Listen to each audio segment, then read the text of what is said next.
Shalom dan selamat pagi semua jemaat Tuhan yang saya kasihi dalam Tuhan Yesus Kristus. Apa kabar semua jemaat? Apa kabar kita? Harapan dalam doa kita supaya kita semua dalam keadaan yang baik, sehat dan sentiasa dilindungi oleh Tuhan.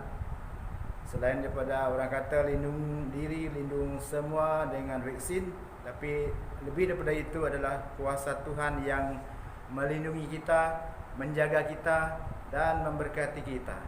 Pada pagi hari ini saya ingin membawa kita di dalam kesatuan doa kita sebelum kita mulai dengan acara ibadah kita, doa kita pada pagi hari ini. Jadi saya ingin membawa kita dalam doa, walau di mana juga kita berada, kita tetap satu dalam kesatuan kasih Tuhan Yesus. Haleluya. Untuk meneruskan ibadah kita pada hari ini, pada pagi ini, mari kita bersatu di dalam doa. Saya ingin memimpin kita di dalam doa. Haleluya. Mari kita berdoa. Bapa di surga, Bapa kami yang baik, Bapa kami yang penuh dengan kasih, Bapa yang pencipta langit dan bumi dan segala isinya. Bapa, pada pagi hari ini ya Tuhan Yesus, kami bersyukur Tuhan kerana Engkau menyatukan kami pada pagi hari ini dalam doa kami, walaupun dengan secara talian, tetapi hubungan kami, kasih kami, penyertaan Tuhan kepada kami tidak terbatas. Bapa, pada pagi hari ini ya Tuhan Yesus, Tuhan berkati setiap aktiviti kami pada pagi hari ini, khususnya sebentar kami akan memuji Engkau, menyembah Engkau, bahkan mendengar firman-Mu. Tuhan, kami berdoa segala aktiviti kami dalam ibadah kami pada pagi hari ya Tuhan, kami serahkan dalam tangan-Mu. Tuhan, apa juga aktiviti khususnya Sabah Sarawak ingin merayakan gawai maupun keamatan dengan cara rohani, dengan tari-tarian untuk kemuliaan nama-Mu, semua yang mereka lakukan ya Tuhan Yesus, Engkau berkati semuanya untuk kebaikan, untuk kemuliaan nama-Mu. Bapa, saya berdoa ya Tuhan, berkati setiap kami ya Tuhan, beri kekuatan, beri dorongan, beri suntikan semangat dorongan untuk kami ya Tuhan, walau di mana juga kami berada. Bapa, saya berdoa ya Tuhan Yesus, beri kesembuhan bagi yang sakit, beri penghiburan kepada yang susah hati, yang risau, yang khawatir. Tuhan, beri pelepasan kepada yang terbelenggu.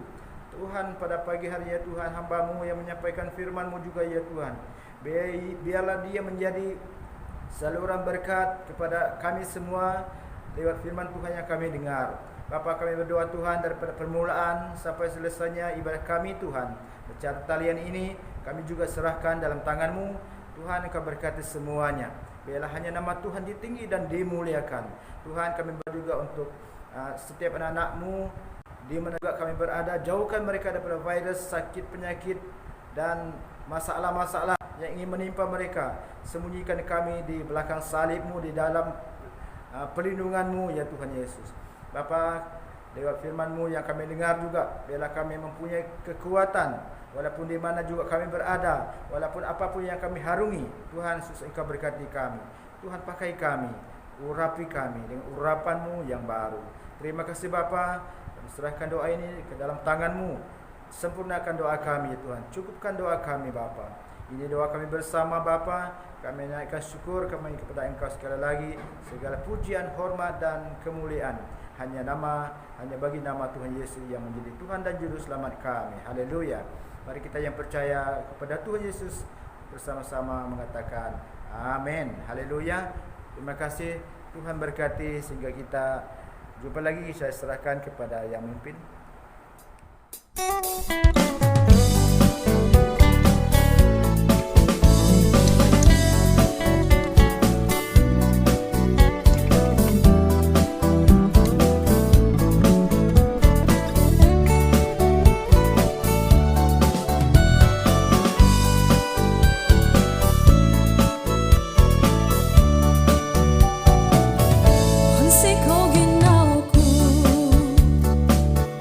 Rumah adia Tuhan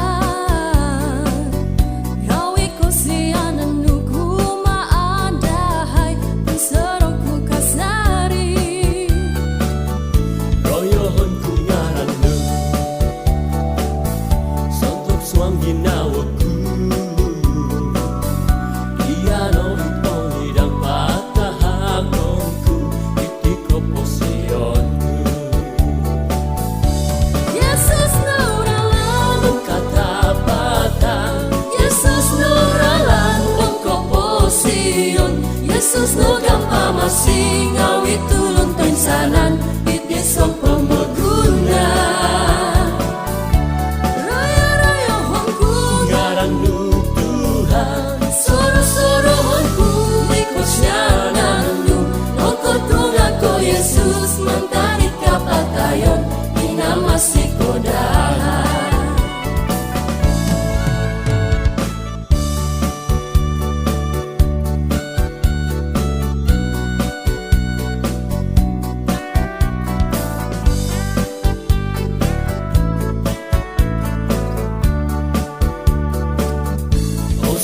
ginawaku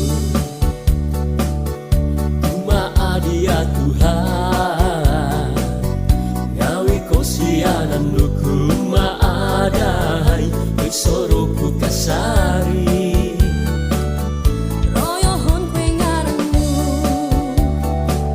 sontom swagi nawaku iya nohit oli dlang patahakonku itiko posion Yesus nuralang katapatan Yesus nuralang ongko posion Yesus no gampa masing ngawi tulung pensanan itisong pemeguna royo-royo honku ngaranu Tuhan soro-soro honku ikusyananu noko turako Yesus mantani kapatayon masih kodahan Yesus nuralang katapatan Yesus nuralang ongko posion Yesus no gampa masih ngawi tulun pensanan itis wang pemeguna royo-royo hongku ngaranu Tuhan soro-soro hongku ikut syananu noko tungako Yesus mantarit kapatayon ina masih kodahan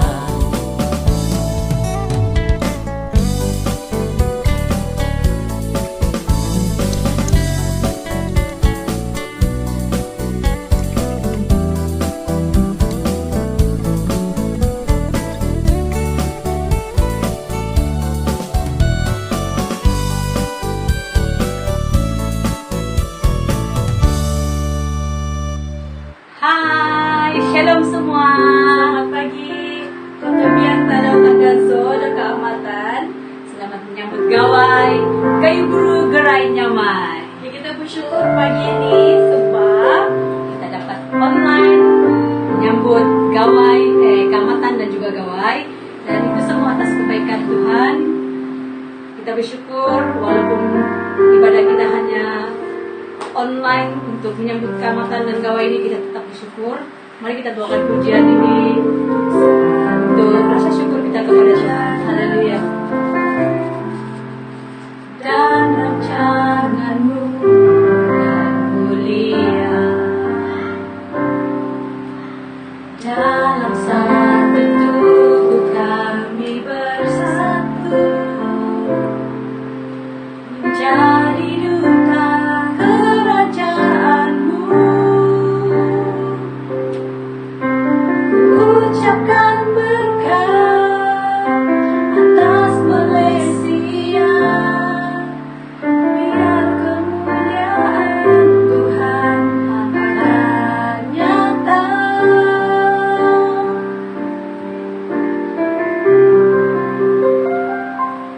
Bagi bangsa ini kami berdiri dan membawa doa kami kepadamu. Sesuatu yang besar pasti terjadi dan mengubahkan negeri kami. Hanya namamu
pemenang. Lebih dari pemenang dalam segala perkara. Iblis telah dikalahkan oleh kuasa darahnya. Jika Allah di pihak kita, siapa dapat melawan? Kita lebih dari pemenang. Lebih dari pemenang dalam segala perkara. Iblis telah dikalahkan. Iblis telah dikalahkan oleh kuasa darahnya. Jika Allah di pihak kita, siapa dapat melawan? Kita lebih dari pemenang. Haleluya, kibarkan panjinya, Yesus Raja segala raja. Haleluya, bangkitlah gerejanya, kita lebih dari pemenang.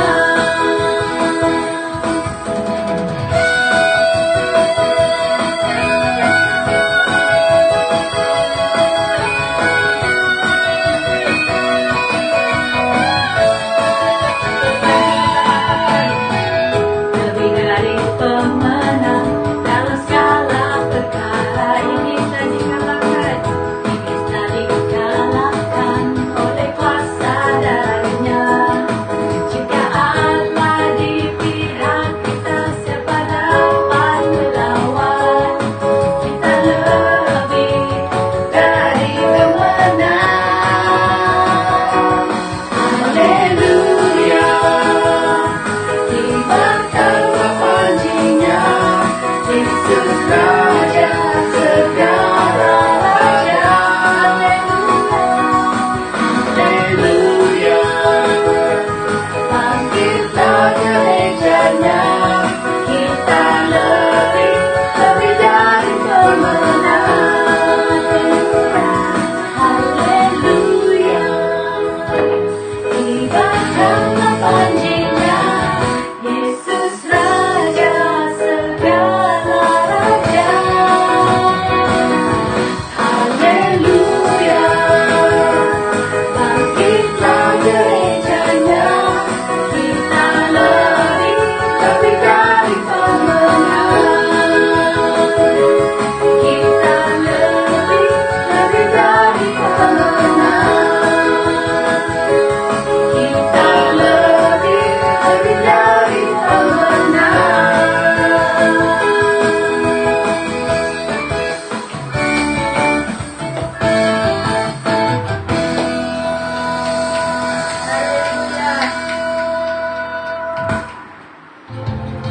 Mari kita masuk dalam perubahan. Kita bersyukur karena Tuhan adalah pengharapan kita. Haleluya. Mari kita datang kepada Tuhan bersama. Kita doakan. Hati kita yang sungguh-sungguh di hadapan Tuhan. Kasih-Mu, karya-Mu nyata dalam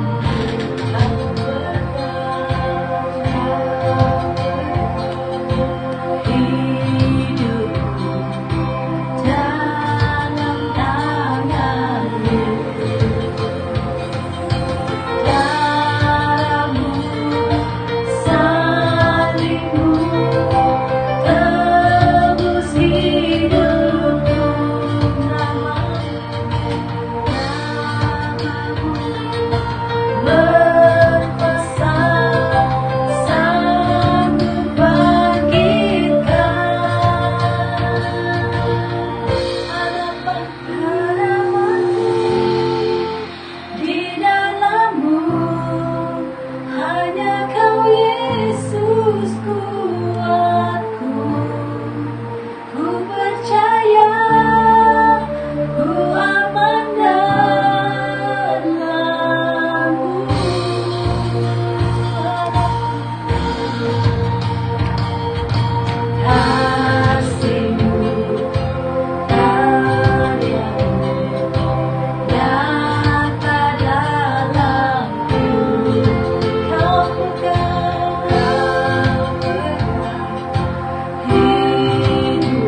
Salam saudara yang dikasihi Tuhan.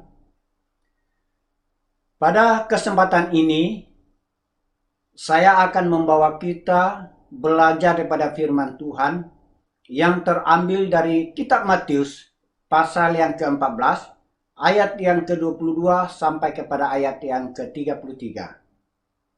Matius pasal 14, ayat yang ke-22 sampai kepada ayat yang ke-33. Firman Tuhan berkata demikian. Sesudah itu, Yesus segera memerintahkan murid-muridnya naik ke perahu dan mendahuluinya ke seberang. Sementara itu, ia menyuruh orang banyak pulang. Dan setelah orang banyak itu disuruhnya pulang, Yesus naik ke atas bukit untuk berdoa seorang diri. Ketika hari sudah malam, ia sendirian di situ. Perahu murid-muridnya sudah beberapa mil jauhnya dari pantai dan diombang-ambingkan gelombang karena angin sakal. Kira-kira jam 3 malam, datanglah Yesus kepada mereka berjalan di atas air. Ketika murid-muridnya melihat dia berjalan di atas air, mereka terkejut dan berseru, "Itu hantu!" Lalu berteriak-teriak karena takut. Tetapi segera Yesus berkata kepada mereka, "Tenanglah, aku ini, jangan takut." Lalu Petrus berseru dan menjawab dia, "Tuhan, apabila engkau itu, suruhlah aku datang kepadamu berjalan di atas air." Kata Yesus, "Datanglah." Maka Petrus turun dari perahu dan berjalan di atas air mendapatkan Yesus. Tetapi ketika dirasanya tiupan angin, takutlah ia dan mulai tenggelam lalu berteriak, "Tuhan, tolonglah aku." Segera Yesus mengulurkan tangannya, memegang dia dan berkata, "Hai orang yang kurang percaya, mengapa engkau bimbang?" Lalu mereka naik ke perahu dan angin pun redalah. Dan orang-orang yang ada di dalam perahu menyembah dia dan katanya, "Sesungguhnya engkau anak Allah." Yesus memperhatikan kita. Sekali lagi, Yesus memperhatikan kita. Saudara Yesus kasihi, sebelum menulis peristiwa Yesus berjalan di atas air ini, Matius terlebih dahulu menulis tentang Yesus menyucikan bait Allah, Yesus mengutuk pohon ara yang tidak berbuah, dan kemudian Matius menuliskan tentang peristiwa di mana Yesus memberi 5.000 orang dewasa makan, tidak terhitung kanak-kanak dan remaja pada waktu itu. Jadi berangkat dari peristiwa ini dan mujizat yang dilakukan oleh Yesus ini, saudara, menimbulkan rasa sakit hati, menimbulkan iri hati di antara orang-orang Saduki dan Farisi, dan sakit hati di antara para imam Yahudi. Dan terlebih, saudara, iblis dan setan paling tidak suka melihat Yesus melakukan mujizat dan melayani dengan luar biasa pada waktu itu. Lalu mengapa Yesus menyuruh murid-muridnya berlayar bersendirian pada waktu itu? Mengapa Yesus tidak bersama-sama dengan mereka? Padahal pada waktu itu Yesus sudah memberi orang ramai makan, dan mereka seharusnya berlayar bersama-sama. Alasannya adalah karena Yesus tahu bahwa murid-muridnya akan berhadapan dengan tantangan yang lebih berat lagi, yaitu mereka akan berhadapan dengan orang-orang Farisi dan para imam Yahudi. Karena orang Farisi dan para imam Yahudi tidak senang dengan Yesus, sebab Yesus pada waktu itu semakin populer, dia semakin banyak pengikutnya, semakin ramai orang percaya dan menjadi pengikut Yesus setelah kematian Yohanes Pembaptis. Dan Yesus harus mempersiapkan murid-muridnya menghadapi tantangan daripada para orang-orang Farisi dan para imam pada waktu itu. Dan selain daripada itu, saudara, Yesus ingin mengetahui sejauh mana iman mereka itu akan tetap dalam Yesus. Sejauh mana mereka berpegang pada Tuhan Yesus yang sekalipun akan berhadapan dengan maut. Jadi Yesus ingin menguji iman mereka. Itu sebabnya Yesus menyuruh mereka untuk berangkat, berlayar sendirian terlebih dahulu, mendahului dia. Sementara itu Yesus masih lagi melayani orang ramai, orang banyak yang baru selesai makan pada waktu itu. Dan dia menyuruh mereka pulang ke kampung mereka masing-masing. Saudara Yesus kasihi, mari kita melihat ayat ini demi ayat.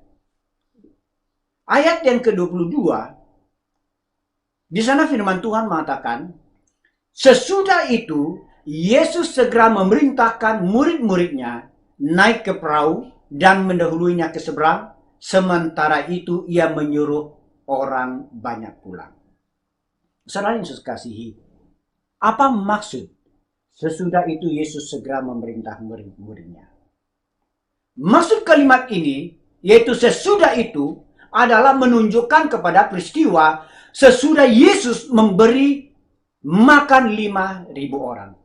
Kemudian kalimat Yesus yang seterusnya, Yesus memerintah murid-muridnya naik perahu ini memiliki penekanan yang lebih besar, memiliki penekanan yang lebih kuat untuk masuk ke dalam perahu dan mendahuluinya ke seberang. Dan mereka tidak perlu memberi alasan untuk tidak segera masuk pada waktu itu. Saudara Yesus kasihi, kalimat memerintah ini tidak sama dengan kalimat meminta ataupun menyuruh. Jadi kelihatannya agak sedikit memaksa semua murid-muridnya naik ke dalam perahu dan segera berangkat. Dan apa tujuan Yesus memerintah mereka untuk berangkat sendirian? Tujuannya Yesus memerintah mereka menyeberang sendirian adalah supaya mereka melewati ujian sebelum mereka menghadapi tantangan yang lebih besar lagi ketika Yesus tidak ada bersama-sama dengan mereka secara fisikal. Maksudnya, Yesus ingin mengajar murid-muridnya. Yesus ingin melatih murid-muridnya untuk menghadapi tantangan pada waktu-waktu yang akan datang tanpa kehadiran Yesus di tengah-tengah mereka. Kemudian saudara, ayat yang ke-24 berkata, perahu murid-muridnya sudah beberapa mil jauhnya dari pantai dan diombang-ambingkan gelombang karena angin sakal. Sudah beberapa mil jauhnya dari pantai. Perahu murid-murid Yesus itu diombang-ambingkan oleh karena gelombang, karena angin sakal. Saudara Yesus kasihi, mil ini dalam perhitungan Romawi itu adalah lebih kurang 1,5 kilometer. 1,5 kilometer, 1,5 kilometer begitu. Akan tetapi dalam bahasa Yunani, saudara, Alkitab menggunakan istilah stadia yang sama artinya yaitu sama dengan 2 kilometer. Ini berarti posisi mereka belum jauh, tidak jauh dari pantai pada waktu itu. Kemudian angin sakal itu adalah angin dengan arah tidak menentu yang terkadang disertai dengan badai, terkadang disertai dengan kilat, dan disertai dengan hujan lebat. Itu menerpa mereka. Saudara Yesus kasihi, kalau dilihat dari sudut keluasannya, Danau Galilea itu sebenarnya tidak luas. Danau Galilea itu sebenarnya hanya lebih kurang 12 km lebarnya, dan panjangnya itu adalah 21 km. Jadi kalau seorang pelari maraton berlari 12 km itu mungkin lebih kurang hanya memakan 15 menit. Kalau laju ya sudah sampai ke seberang. Dan kalau dia berlari untuk 21 km, lebih kurang 1 jam kalau laju. Dan kalau pelan pun 2 jam. Dia boleh sampai ke ujung sana. Akan tetapi saudara, kenapa boleh terjadi angin sakal? Kenapa boleh terjadinya badai? Kenapa boleh terjadinya kilat? Dan mengapa boleh terjadinya hujan lebat di Danau Galilea ini? yang walaupun ianya kecil. Dan kalau kita melihat dari sudut yang pertama itu geografis, dari segi sudut geografi, jika angin itu bertiup kencang dari dataran Golan, yaitu Golan Heights, saudara, maka angin itu akan bertiup dan akan menghentam dataran tinggi di persekitaran Danau Galilea itu. Maka itu akan menghasilkan arah tiupan yang tidak menentu karena dia akan menghantam sebelah dan dia akan berbalik ke sebelah lagi dan dia akan terus memutar di dalam Danau Galilea itu. Maka kalau angin itu terus memutar dengan kelajuan yang begitu cepat, maka angin itu akan mengocak air danau itu sehingga terjadilah gelombang yang tidak menentu arahnya. Jadi terjadilah gelombang yang tidak menentu. Dan ini sudah tentu akan mengakibatkan haluan daripada perahu itu tidak akan menentu. Makanya semua perahu ataupun kapal yang ada dalam danau itu akan terperangkap serta tidak bisa keluar. Biasanya 3 hari sampai ke 4 hari atau lebih daripada itu. Oleh karena angin sakal ini. Biasanya orang yang terperangkap dalam angin sakal ini tidak bisa selamat. Sebab perahu mereka akan hancur dihentam oleh badai dan gelombang pada waktu itu. Itu adalah alasan yang pertama dari segi geografi. Dan alasan yang kedua, mengapa boleh terjadi angin sakal yang tidak menentu pada waktu itu, pada waktu murid-murid Yesus itu berangkat ataupun berlayar pada malam waktu itu adalah karena iblis tidak senang dengan Yesus. Roh-roh jahat tidak senang hati dengan pelayanan Yesus dan roh-roh yang jahat ini ingin memusnahkan Yesus, pelayanannya, bahkan murid-murid Yesus. Itu sebabnya dia mulai mengganggu murid-murid Yesus pada waktu itu. Kalau boleh mereka mati karam dalam perahu itu. Saudara Yesus kasih.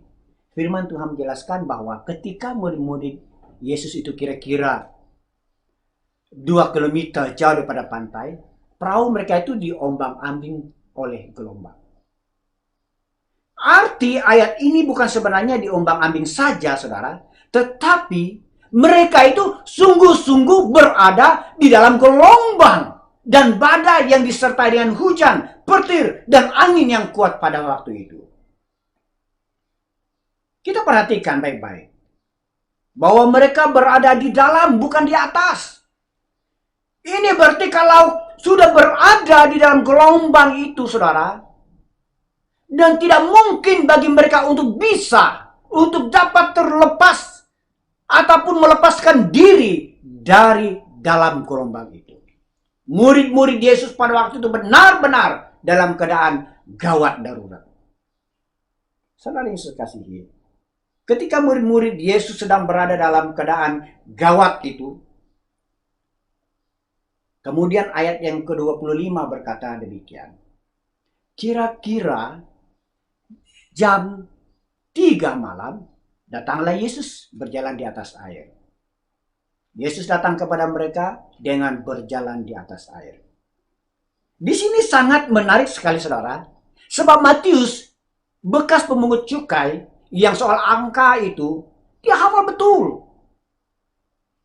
Dan berangkatnya itu dia tahu. Itu adalah pada waktu petang, yang diperkirakan jam 6 petang. Dan kalau dihitung dari jam 6 petang sampai kepada 3 pagi itu, 3 pagi itu, saudara, itu berarti sekitar 9 jam. Mereka itu melawan, yaitu gelombang, mempertahankan perahu mereka supaya jangan karam. Maksudnya, saudara, 9 jam murid Yesus berada dalam situasi gelombang besar. Dan dalam keadaan gelombang besar ini, Yesus datang kepada mereka berjalan di atas air. Yesus berjalan di atas air, bukan berjalan dalam air, saudara. Saudara Yesus kasihi, ayat yang ke-26 berkata demikian. Ketika murid-muridnya melihat dia, yaitu melihat Yesus, berjalan di atas air, mereka terkejut dan berseru, "Itu hantu!" Lalu berteriak-teriak karena ketakutan. Ini berarti saudara, orang yang berteriak-teriak ketakutan itu adalah Alkitabiah. Para wanita yang sering nonton cerita hantu di TV itu selalu teriak-teriak karena ketakutan. Padahal itu hanyalah konon saja. Mereka yang memain film itu tertawa waktu mereka membuat film itu. Saudara Yesus kasihi, seharusnya murid-murid Yesus itu berteriak waktu Yesus datang. Mereka berteriak, "Hore, Yesus datang! Yesus datang! Dia berjalan di atas air. Dia pasti akan menolong kita." Tetapi malah mereka memanggil Yesus itu sebagai hantu. Saya pikir perasaan takut murid-murid Yesus pada waktu itu bertambah 2 kali lipat, saudara. Mengapa? Karena pertama takut gelombang, ya, takut karam. Ditambah Yesus datang takut hantu. Mampus kau. Saudara Yesus kasihi, bayangkan mereka itu sudah bersama Yesus selama 3 tahun, saudara. Makan bersama dengan Yesus, tidur bersama dengan Yesus, berjalan bersama dengan Yesus, melayani bersama dengan Yesus selama kurang lebih 3 tahun. Tidak mungkin mereka tidak mengenal Yesus yang datang pada mereka pada waktu itu. Tetapi mengapa mereka sampai terjadi? Mengapa sampai terjadi hal ini? Di mana mereka mengatakan Yesus itu adalah hantu? Adalah karena ketakutan jauh lebih menguasai mereka. Saudara Yesus kasihi, Tuhan boleh saja datang dalam banyak cara untuk menyatakan dirinya, bahwa dia hadir, bahwa dia akan menolong kita pada waktu kita berada dalam keadaan yang tidak memungkinkan. Tetapi terkadang kita menolak dia, sebab kita dikuasai oleh kekhawatiran, kita dikuasai oleh ketakutan. Itu sebabnya firman Tuhan memperingatkan kita, supaya kita tenang, supaya kita menguasai hati kita, supaya kita menguasai pikiran kita. Sebab Yesus datang kepada kita dengan berjalan di atas air dan bukan dalam air. Saudara Yesus kasihi, kalau Yesus berjalan di atas air, ini berarti Yesus menguasai air. Dia bukan di dalam air, dan bukan air yang menguasai Yesus. Ini berarti Yesus itu tidak dikuasai oleh kuasa apapun yang ada dalam dunia ini. Entah itu kuasa alam, entah itu kuasa manusia, bahkan kuasa iblis dan kuasa roh jahat di udara. Sebab segala kuasa ada pada tangan Yesus. Ada pada Yesus. Amin, saudara. Nah, karena itu saudara Yesus kasih, jangan takut. Jangan pernah ragu-ragu akan kuasanya Yesus. Dia pasti akan menolong kita saat kita berada di dalam kesulitan. Nah, selanjutnya kita melihat, kemudian ketika murid-murid Yesus berteriak-teriak ketakutan, mengatakan Yesus itu hantu, maka dalam ayat seterusnya, yaitu ayat yang ke-27, berkata demikian. Tetapi segera Yesus berkata kepada mereka, "Tenanglah, aku ini, jangan takut." Saudara perhatikan, Yesus berkata, "Tenanglah, jangan takut." Kalimat "aku ini" dalam bahasa aslinya menunjukkan kepada Tuhan itu ada. Tuhan adalah. Kalimat ini menunjukkan bahwa Allah itu yang bekerja. Akulah Tuhan. Itu arti daripada kalimat akulah. Aku ini. Jangan takut. Ayat ini kita boleh bandingkan dengan Keluaran pasal 3 ayat 14 yang berkata demikian. Firman Tuhan, firman Allah kepada Musa. Akulah aku. Aku adalah aku. Lalu firman-Nya, beginilah kau katakan kepada orang Israel itu. Akulah aku telah mengutus aku, yaitu mengutus Musa kepadamu yaitu kepada Israel. Maksudnya adalah, aku adalah Tuhan Allah menyatakan bahwa Dia adalah Tuhan. Dia adalah Allah. Dialah Allah yang ada. Dia berada bersama. Dan Dia adalah Allah yang bekerja. Ini berarti Allah itu ada. Amin, saudara. Allah berada bersama dengan kita. Allah yang bekerja untuk kita. Ketika kita berada dalam kesulitan, ketika kita berada dalam kesusahan, penderitaan, dan dalam segala keadaan apapun juga yang kita alami, ingat bahwa Allah menyatakan Dia ada bersama dengan kita. Dan Dia mengerjakan segala sesuatu bagi kita. Ada lagu yang mengatakan, jangan kamu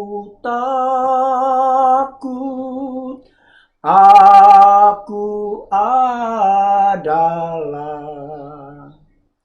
Ini adalah kata Tuhan. Selanjutnya ayat 28 berkata demikian. Lalu Petrus berseru dan menjawab dia. Ini Petrus berseru kepada Tuhan setelah Tuhan mengatakan, aku ini. Tuhan, apabila Engkau itu, suruhlah aku datang kepadamu berjalan di atas air. Ini Petrus ini coba-coba mau berjalan di atas air. Ya. Dalam bahasa aslinya berkata demikian, saudara. Lalu Petrus berseru dan menjawab Yesus. Kurios. Itu di dalam bahasa Yunaninya, kurios. Artinya Tuhan, bukan Tuhan.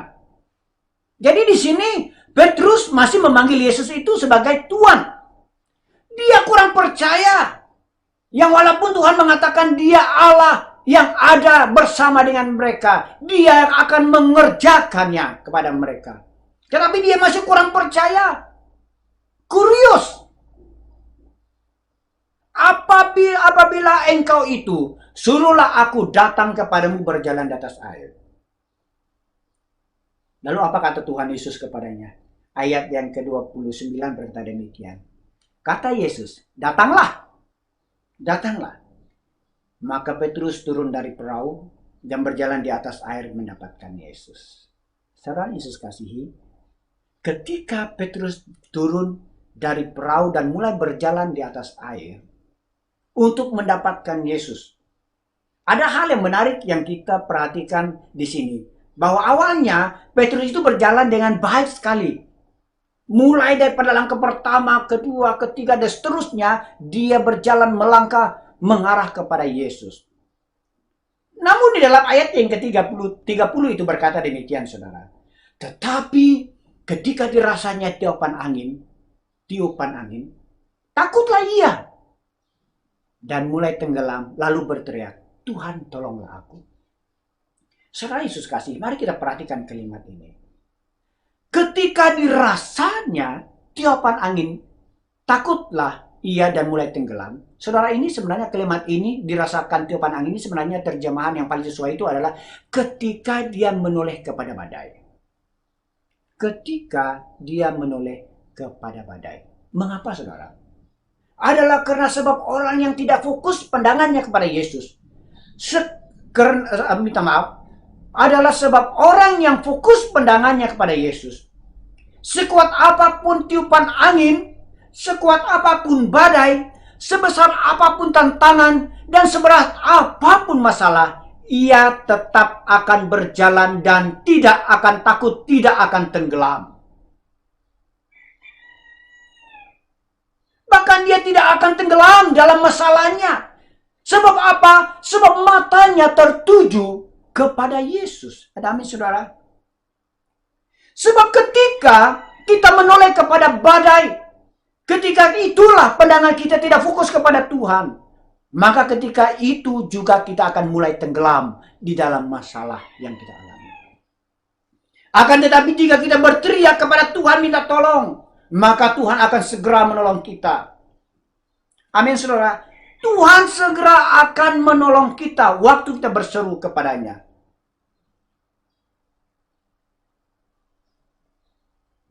Kita melihat apa yang Yesus lakukan ketika Petrus waktu dia mulai tenggelam karena dia tidak fokus kepada Tuhan.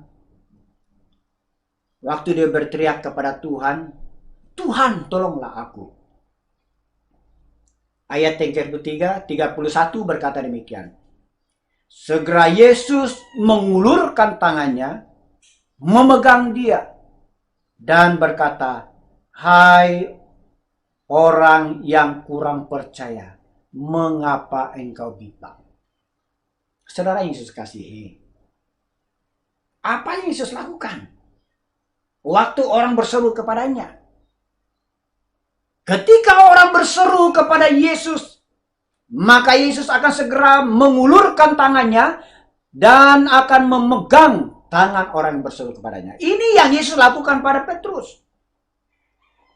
Segera Yesus mengulurkan tangannya berarti tepat pada waktunya, ia tidak berlambatan untuk memberikan pertolongan kepada orang yang memerlukan.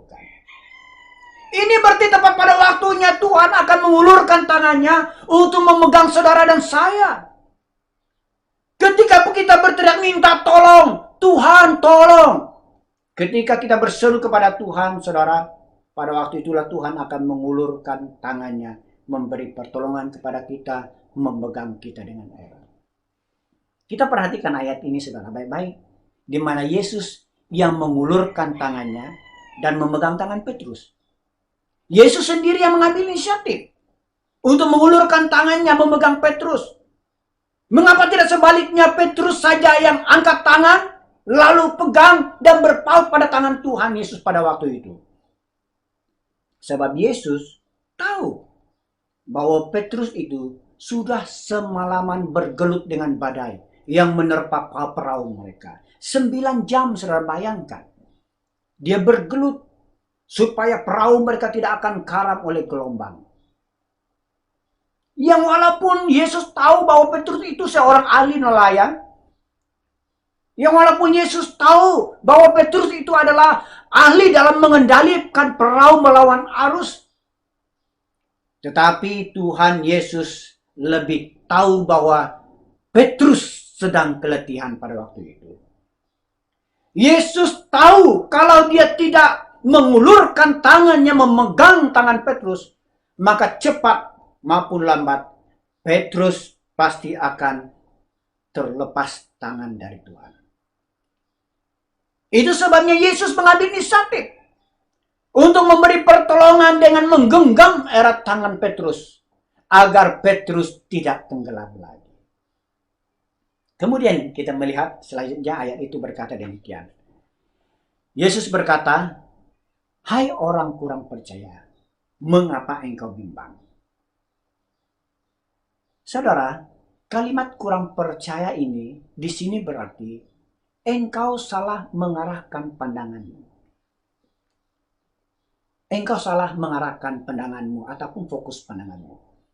Saudara Yesus kasihi, bukankah sering kalinya kita tidak fokus kepada Tuhan? Bukannya saudara tidak percaya Tuhan, saudara percaya Tuhan. Saudara percaya Tuhan itu ada. Tetapi saudara sudah menjadi Kristen, menjadi pengikut Kristus yang baik. Akan tetapi oleh karena kita kurang fokus kepada Tuhan, maka kita mudah diombang-ambingkan oleh permasalahan hidup kita. Amin, saudara. Saudara bukan orang tidak percaya Tuhan. Saudara percaya, tetapi saudara kurang fokus kepada Tuhan. Itu sebabnya saudara itu diombang-ambing oleh masalah yang ada.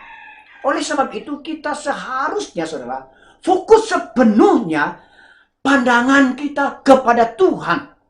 Agar kita tidak bimbang dengan masalah yang kita alami. Saudara, mari kita mengaplikasikan firman Tuhan dalam kehidupan kita. Seperti sebagaimana Tuhan memerintah murid-muridnya melewati cabaran di Danau Galilea. Demikian saya yakin, saudara, bahwa Tuhan juga mengizinkan saudara dan saya dan kita semua sebagai orang percaya melewati cabaran-cabaran yang begitu hebat, yang luar biasa, yang begitu berat sekali dewasa ini. Apalagi melewati badai pandemi COVID-19 pada waktu ini sekarang. Sekarang kita tidak tahu kapan waktunya akan berakhir. Oleh karena pandemi COVID-19 ini, saudara, masalah ekonomi terjadi. Dan banyak masalah terjadi di dalam kehidupan. Bukan satu dua orang saja, tetapi mengglobal. Seluruh dunia mengalami masalah tekanan yang berat pada waktu ini oleh karena badai pandemi. Apa tujuannya, saudara? Tujuannya adalah untuk memurnikan lagi iman kita.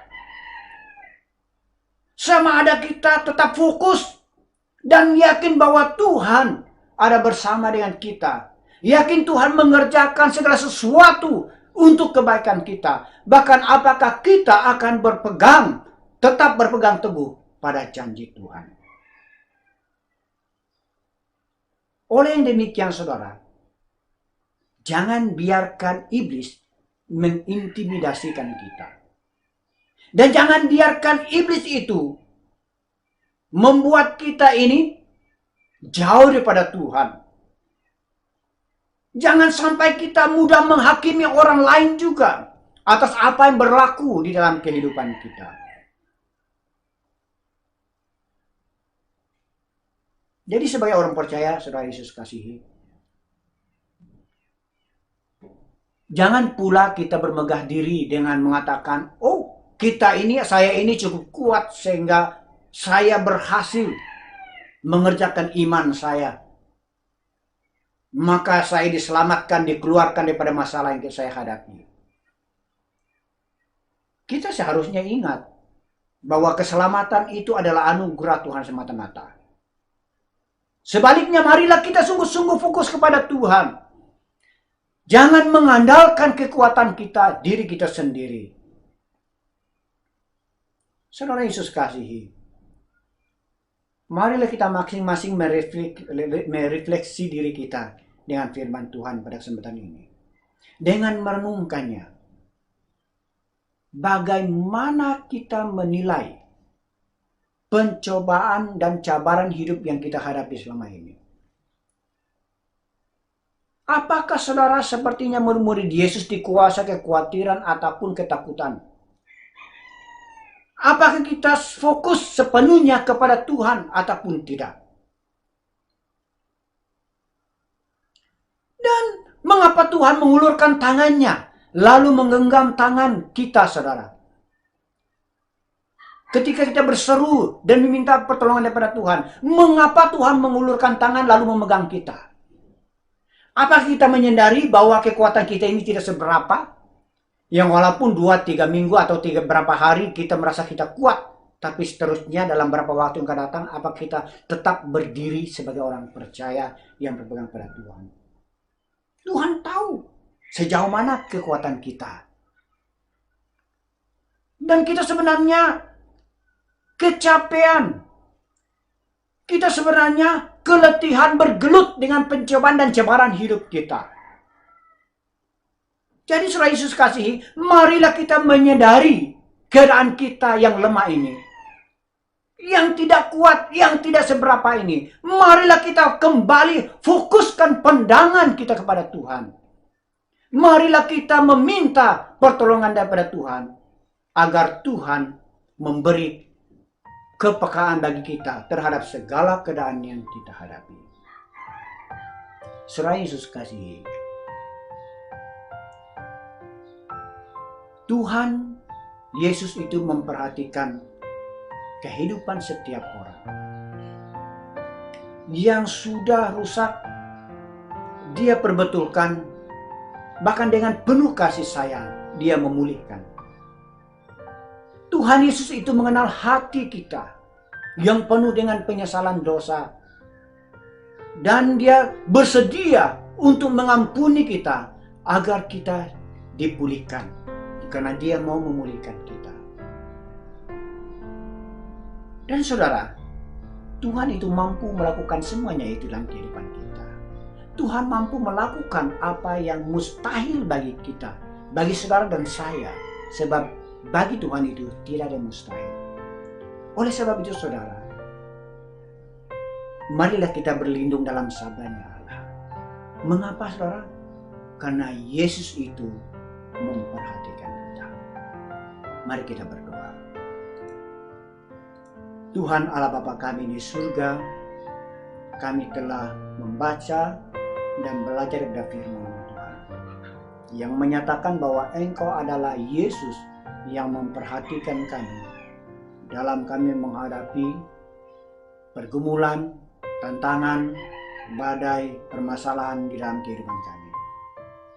Dan terima kasih Tuhan Yesus, karena Engkau adalah Allah yang mengetahui segala sesuatu, dan Engkau menyadarkan kami bahwa kami tidak seberapa kuatnya Tuhan. Dan Engkau memperingatkan kami lewat firman-Mu pada siang hari ini, supaya kami tidak hilang fokus daripada-Mu, supaya kami memandang Engkau dalam kehidupan ini, supaya kami tidak dikuasai oleh ketakutan, supaya kami tidak dikuasai oleh badai, supaya kami tidak dikuasai oleh permasalahan hidup, melainkan kami kuat oleh karena fokus kami terarah kepada-Mu Tuhan. Terima kasih Tuhan Yesus, terpujilah nama-Mu, dan terima kasih untuk firman-Mu pada siang hari ini. Biarlah firman-Mu ini Tuhan akan mengambil tempat dalam hati kami masing-masing. Dalam nama Yesus kami telah berdoa dan mengucap syukur atas semuanya ini. Haleluya. Amin. Salam semua jemaat Tuhan. Jadi saya ingin bagi pengumuman untuk kita pada pagi hari ini. Kita ada pengumuman mengenai setiap kali kita memberi janji iman, persembahan, perpuluhan, semuanya kita tolong tulis ya, tulis dekat sini. Kalau kamu tulis, kalau kamu beri misi ataupun pembangunan, kamu tulis ataupun tik, ingat tik, tulis tari dengan nama. Ini yang penting. Kemudian berapa jumlah situ tulis ya, berapa jumlah situ tulis. Lepas tu yang mengenai janji iman ini, saya ingin follow up kepada kita. Yang ini adalah untuk kita punya simpan untuk diri sendiri, supaya kita ingat berapa yang kita telah bagi, akan bagi setiap bulan sepanjang janji iman kita berlangsung. Jadi kita tiklah di situ berapa kita bagi, kita tik situ, ini kita simpan. Bagi jemaat yang ingin memberi janji iman dan tidak ada borang ini, boleh dapatkan daripada gereja. Dia ada dekat sini. Jadi kita ada lagi borang ini untuk bajet misi kita. Boleh ambil. Kalau nak, boleh call saya ataupun tanyalah, ada lagi. Kalau nak buat janji iman. So ini Pastor Eric pun pesan dengan kita ini, kita walaupun kita tidak kebaktian secara fizikal, tapi kita boleh buat setiap minggu, kita simpan di dalam envelope kita. Ini boleh buat, simpan dulu. Bila kita kebaktian fizikal nanti, kita kumpulkan balik semua. Jadi ini satu yang saya ingin sampaikan kepada kita pada pagi hari ini, untuk sebagai memperingatkan kita balik tentang apa yang harus kita buat tentang janji iman kita. Tak kisah kita sekarang ni tak cara kebaktian cara fizikal, tapi simpan setiap minggu, kita simpan dulu, nanti kita akan kumpul balik semua ini.